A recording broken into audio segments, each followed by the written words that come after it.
আসসালামু আলাইকুম। ওনারা কেন আছেন? আশা করি ভালো আছেন।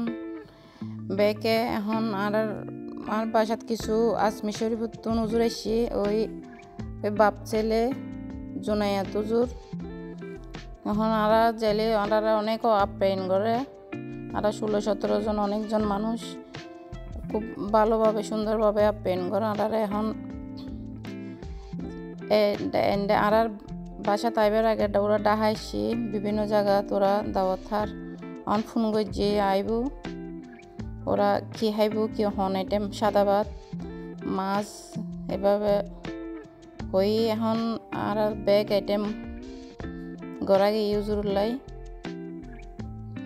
আর দেশের মানুষও কিছু আছে হুজুরের লগে এইতো বসছি হুজুর আছে তো আর একখানা চাইতে এসছি যেহেতু ওটা জেলে দেখা হয় আজমি শরীফ জেলে দেখা হয় হুজুর হলে কিছু নাস্তার আইটেমও গড়ই।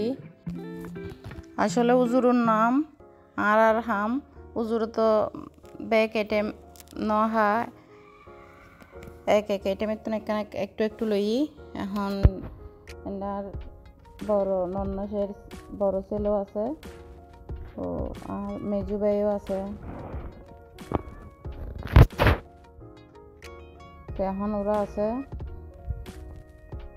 এখন খানার টেবিলত তো নাস্তার টেবিলত গিয়ে ওরা আমার ভিডিও এখানে শেষ করিলাম। আসসালামু আলাইকুম।